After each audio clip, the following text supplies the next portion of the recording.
tentang perhitungan upah minimum berdasarkan kebutuhan-kebutuhan manusia.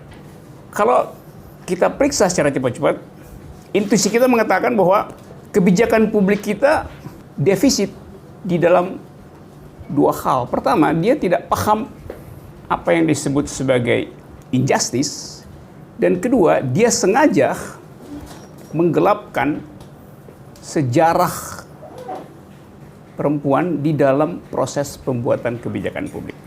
Tadi di Jakarta Post, halaman 1, ada berita bahwa sekelompok tokoh pergi ke Mahkamah Konstitusi minta agar supaya Mahkamah Konstitusi merevisi undang-undang satu pasal di dalam KUHP tentang adultery dengan dalil bahwa LGBT itu harus dinyatakan secara eksplisit sebagai kejahatan. Karena di dalam undang-undang tidak eksplisit disebutkan, hanya disebutkan bahwa dua orang dewasa atas dasar kesepakatan melakukan relasi seksual bukan kriminal. Nah, sekarang mau dimintakan agar supaya dua orang, konsep subjek hukum dua orang dewasa itu harus dipisahkan dari konsep LGBT itu. Jadi Anda lihat bahwa begitu teliti mereka yang hendak membatalkan kesetaraan manusia mencari celah di dalam kebijakan publik untuk menghasilkan misoginisme.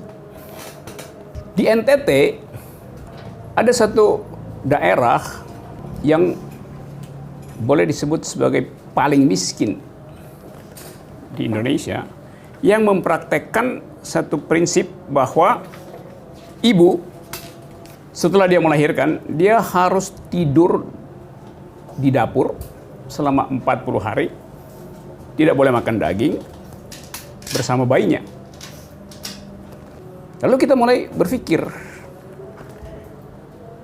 kalau wisdom semacam itu tidak dipersoalkan oleh kebijakan publik, maka kita bisa bikin proyeksi cepat-cepat bahwa dalam satu dekade ke depan IQ nasional kita akan tergerogoti oleh jumlah anak yang kekurangan oksigen, kekurangan zat besi yang disuplai oleh sebuah tradisi di NTT. Jadi dengan kata lain, IQ nasional akan defisit 0,0 sekian poin hanya karena ada semacam local wisdom yang sebetulnya berbahaya bagi pertumbuhan manusia itu.